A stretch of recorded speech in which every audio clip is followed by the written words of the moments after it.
पालमपुर गांव की कहानी एक नया पाठ शुरू करते हैं और ये सब्जेक्ट बच्चों आपके अर्थशास्त्र है। कौन सा है? अर्थशास्त्र। तो आज अपन अर्थशास्त्र की एक नई जो आपकी बुक है उसका पहला पाठ शुरू कर रहे हैं जिसका नाम है पालमपुर गांव की कहानी। इस नाम से आपके ये पाठ है बच्चों। और ये जो पाठ है आपके पूरी तरीके से काल्पनिक पाठ है। ये काल्पनिक का मतलब क्या होता है? मन से मन गढ़ंत इसको कल्पना करके बनाया गया है कि अगर ऐसा करें तो ऐसा हो जाएगा। कभी अपन बैठे बैठे सोचते हैं ना, कुछ इसी तरीके से इसमें सोचा है। और कुछ वहाँ की जो स्थितियाँ हैं, जैसी भूमि है, जैसे लोग हैं, जैसी परिस्थितियाँ, उनको उत्तर प्रदेश के एक गाँव से तुलना की गई है और सोच रहे हैं कि अगर वहाँ पे भी कुछ ऐसा किया जाए तो अच्छा उत्पादन हो जाएगा। और इस पाठ का मुख्य उद्देश्य क्या है? इस कहानी का मुख्य उद्देश्य क्या है? उत्पादन।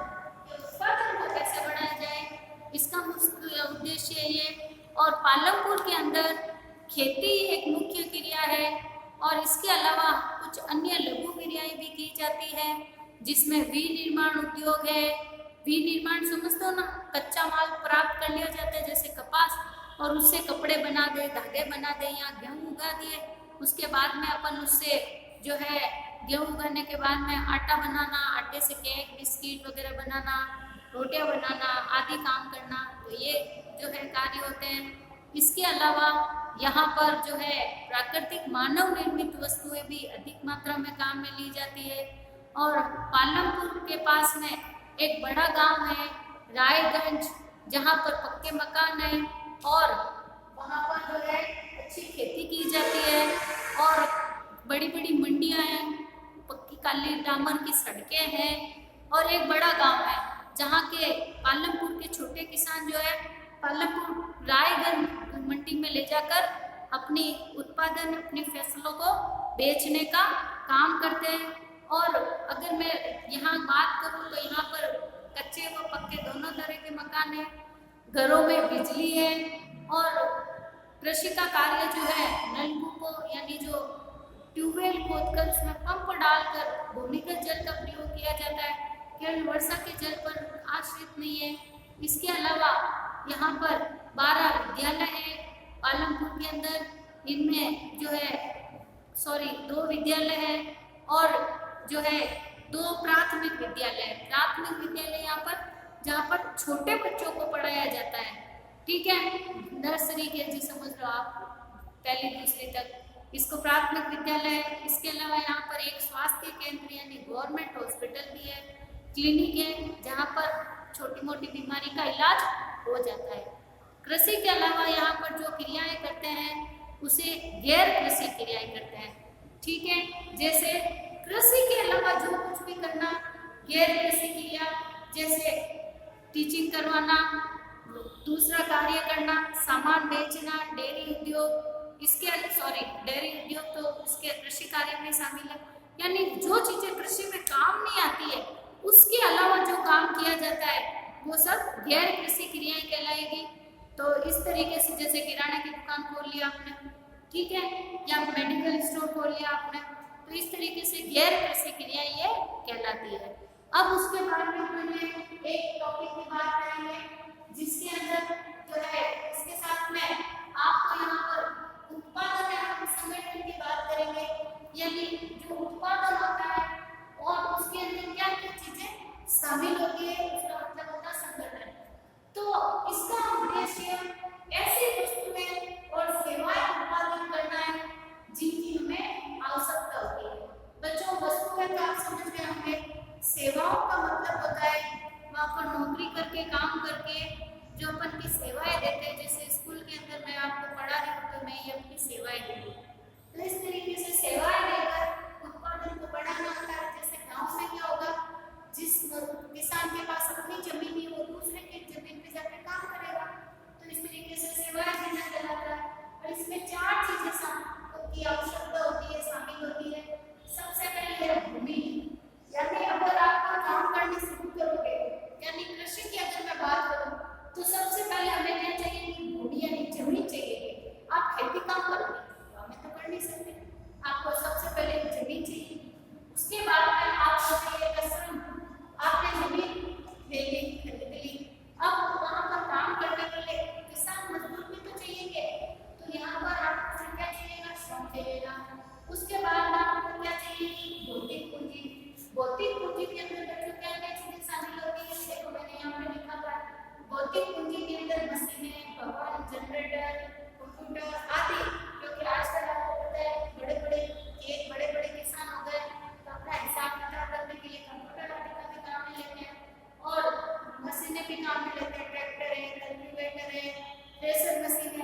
कई तरह की मशीनों का वो उपयोग करते हैं, पंप सेट है जिससे पानी निकालते हैं।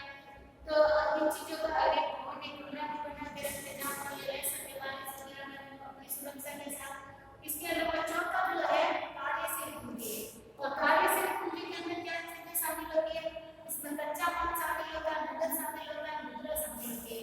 यानी अगर आप कोई फैक्ट्री भी लगा रहे हो, जैसे आपके पास खेत है उस गन्ने का, और पास में आपने एक फैक्ट्री लगाई है, आपने जमीन खरीदी, आपने मजदूरी इकट्ठे करी है, आप कच्चा माल गन्ने के रूप में लेके आ गए। अब जो है आपको क्या करना होगा, अब यहाँ पे आपके कच्चे माल के बाद में कुछ नगद पैसा भी चाहिएगा पास में, क्योंकि जब आप शक्कर बना दोगे, मशीनें भी आपने ले ली, इसके बाद में वापस उसको बेचने के लिए भी गाड़ियाँ भी चाहिए कि उनका किराया भी देना पड़ेगा। तो मार्केट तक आपका जो उत्पादन हुआ है, यानी आपने जो गन्ने से शक्कर बनाई है, वो मार्केट में पहुंच पाएगी।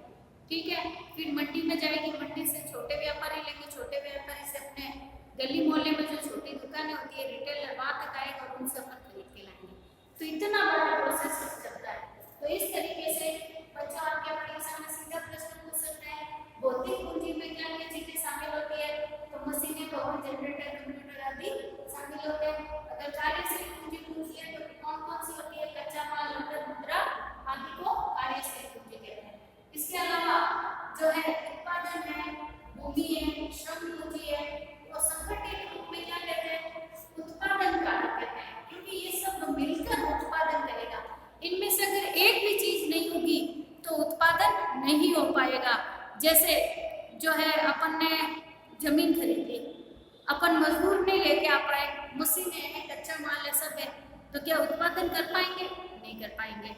चलो मजदूर आ गए और कच्चा माल नहीं है, बिजली है, मशीन है, सब कुछ है, जमीन है, तो भी क्या काम हो पाएगा? नहीं, क्योंकि कच्चा माल तो है ही नहीं। आपके तो मैंने जैसे शक्कर बनाने की फैक्ट्री लगाई है, आपके पास गन्ना तो है ही नहीं, शक्कर बनाओगे कैसे? तो इस तरीके से इन सब चीजों का होना आपके पास बहुत जरूरी है। ये सभी क्या कहलाते हैं? उत्पादन कारक कहलाते हैं। अब बच्चों अपन एक एक पॉइंट में इनको पढ़ना शुरू करेंगे। ये जो कहानी है इसके पॉइंट वाइज अपन इस पार्ट को पूरा करेंगे, इससे आपको पता चलेगा इसका क्या उद्देश्य। तो सबसे पहले पॉइंट बनता है पालनपुर में खेती, यानी पालनपुर में खेती कौन करता है, क्या करता है? तो पालनपुर गांव है, इसमें जो है 75% लोग खेती का कार्य करते हैं और पूरे गांव की जमीन उपजाऊ नहीं है। बहुत सारी जगह जो है कृषि योग्य भूमि नहीं है, यहाँ पर जो है बंजर भूमि भी है, खाली पड़ी जमीन भी है, उपजाऊ भूमि भी है, सब तरह की। और 1960 से आज तक अगर अपन देखें तो लगातार, वैसे तो इसका विस्तार हुआ है, पर काफी सारी भूमि यहाँ पर काम की नहीं है, खाली पड़ी है। तो क्या ऐसी भूमि का अपन काम में उपयोग में ले सकते हैं? नेक्स्ट पॉइंट आपका ये बनता है, क्या उसी भूमि पर पैदावार अधिक तरीका है अपने पास में? क्या अपन यहाँ पर कुछ ज्यादा चीजें उत्पादित कर सकते हैं? तो पालनपुर गांव के अंदर जो है 3 तरह की फसलें उगाई जाती है, रबी की, खरीफ और जायद। क्या होती है बच्चों ये? रबी की फसल जो होती है, रबी की फसल जो यहाँ पे आपको लिख के बता देती हूँ, रबी की फसल जो है ये सर्दियों में उगाई जाती है, ठीक है, और खरीफ की फसल जो है ये गर्मियों में उगाई जाती है, और जायद की फसल है जो वर्षा ऋतु के अंदर उगाई जाती है, जैसे कि गाजरा, मतीरा, काकड़ी हो गया। रबी की फसल के अंदर गेहूं है, चना है, यानी जो चीजें अपन गर्मी में खाते हैं वो चीजें अपन सर्दी में उगाएंगे। तो मुख्य रूप से गन्ना वगैरह है, चावल है, चना है, इन चीजों का उत्पादन होता है। खरीफ के अंदर जो है मक्का है, ये अपने बाजरा है, इन चीजों का दालें हैं, और जायद के अंदर काचा, मतीरा, ककड़ी वगैरह, इन सब चीजों का अपन उत्पादन करते हैं। तो इस तरीके से अच्छा, यहाँ पर जो है रबी की फसल के साथ में आलू की बुआई और गन्ने की बुआई भी बहुत ज़्यादा होती है, और इस तरीके से यहाँ पर 3 तरह की फसलों का उत्पादन किया जाता है।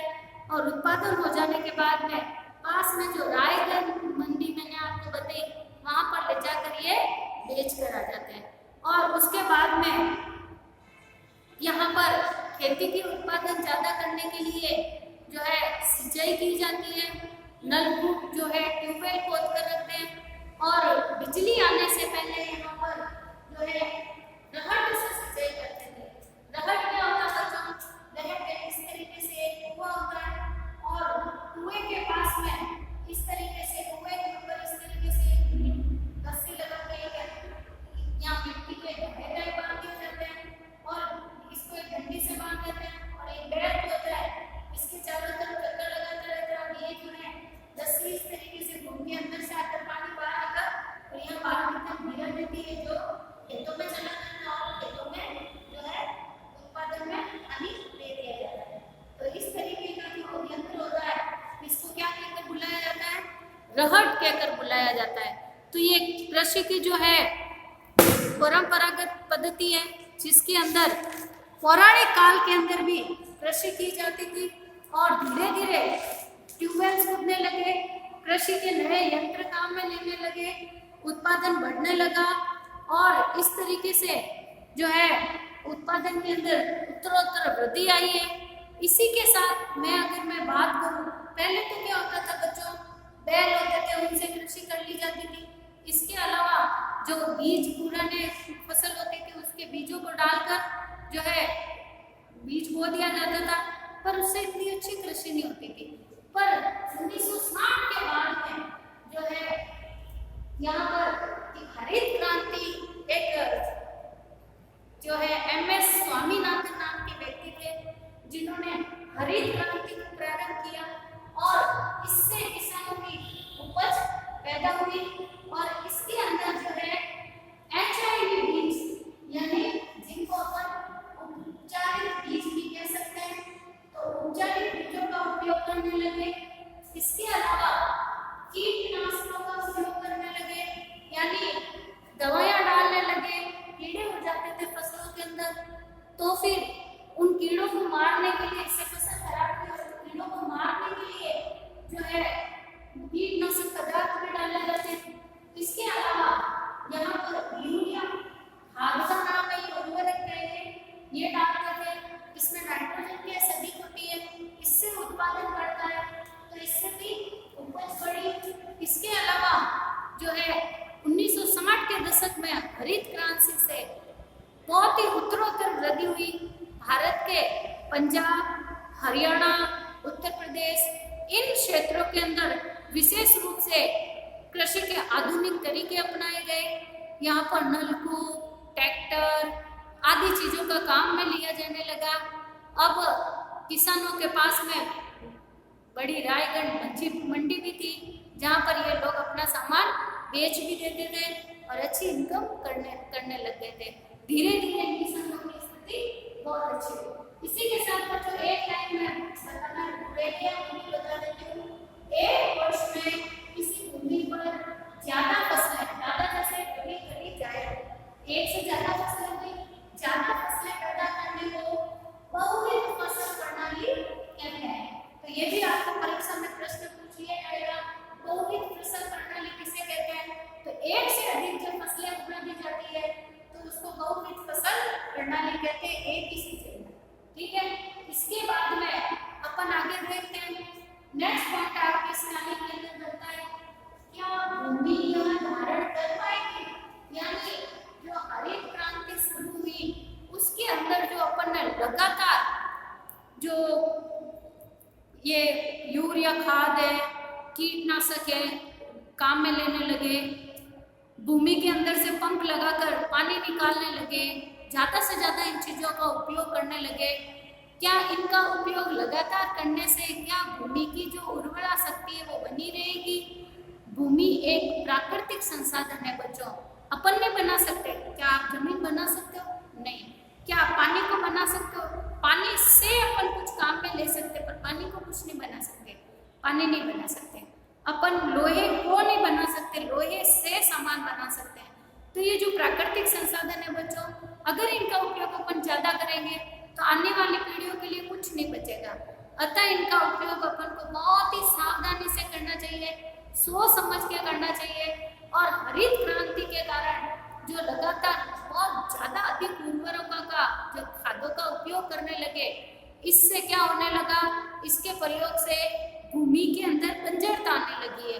अब वो ज्यादा इतना बढ़िया उत्पादन नहीं कर पाती थी और जो है नलकूप के द्वारा पंप सेट लगाकर जो पानी भी अधिक मात्रा में अपन उपयोग में लेते हैं, उसके कारण भी जो है आने वाले समय में जल की कमी हो जाएगी।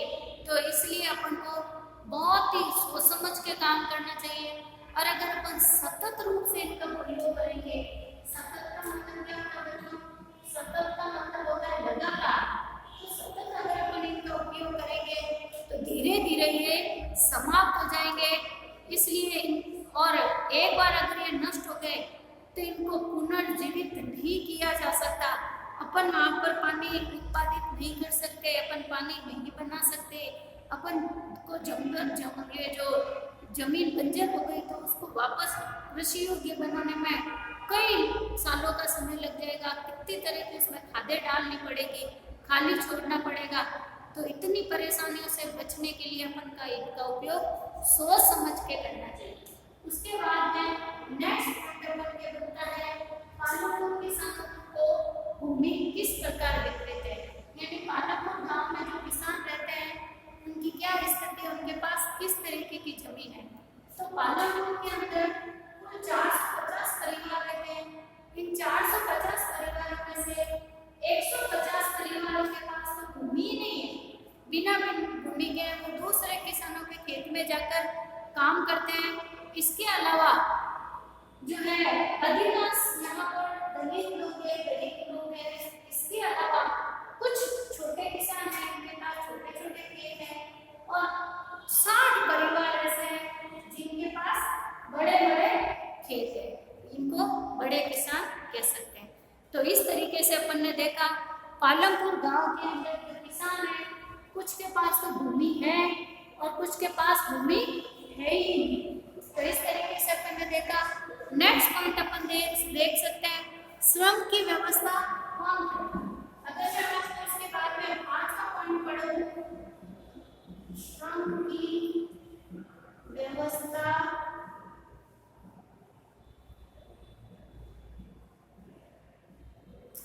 कौन करेगा।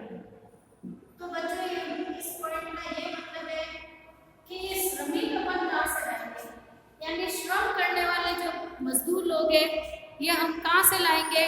भूमि के बाद जो उत्पादन के लिए अपन को दूसरी सबसे ज्यादा जरूरत थी वो थी श्रम की। तो श्रम के बिना तो काम हो ही नहीं सकेगा, उत्पादन हो ही नहीं सकेगा। इसीलिए दूसरा सबसे जरूरी काम चीज क्या है, श्रमिक की। श्रम की अपन को आवश्यकता है। छोटे किसान क्या करते थे, जिनके पास खुद की जमीन नहीं है, वो जो है अपने परिवार वालों के साथ में दूसरे बड़े किसानों के यहाँ काम करते हैं। और कुछ छोटे छोटे खेत वाले जो किसान हैं, ये किसान खुद ही परिवार के लोग मिलकर काम करने लग जाते थे।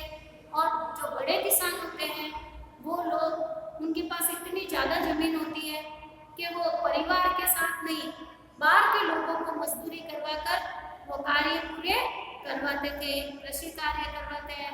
तो इस तरीके से आज हमने देखा कि पालमपुर जो एक गांव है उसके अंदर किस तरीके से लोगों की आवश्यकताएं की पूर्ति होती है, कैसे वो कौन सा कार्य अधिक करते हैं। और सबसे जरूरी चीज मैंने आपको उत्पादन के संगठन के अंदर 4 चीजें बताई बच्चों, यह आपको याद होनी चाहिए, जिसमें भूमि, श्रम, भौतिक पूंजी और कार्य पूंजी, ये चीजों सबसे महत्वपूर्ण स्थान रखती है। मैंने आपको इन चारों के बारे में बताया। भूमि, सबसे पहले आप कोई भी काम करोगे तो आपको जमीन की आवश्यकता होगी, फिर उसमें श्रम यानी काम करने वाले मजदूरों की आवश्यकता होगी, फिर आपको जो भौतिक पूंजी है, जैसे आपको मशीनें चाहिए कि आपको बड़ा सा भवन बना के वहाँ पर फैक्ट्री लगाओगे, कहाँ बड़े भवन में मकान बड़ा हॉल चाहिए था। इसके अलावा वहाँ पर लाइट चाहिए तो जनरेटर वगैरह लाइट की व्यवस्था भी करनी पड़ेगी। तो ये सब चीजें भौतिक पूंजी में या स्थिर पूंजी भी इनको कहा जाता है। एक बार ले ले बार बार की जरूरत है। इसके बाद में कार्यशील पूंजी के अंदर आपको जितनी बार बार आवश्यकता होगी, जैसे कच्चा माल है, नकद रुपए, कैश पेमेंट है, मुद्रा के रूप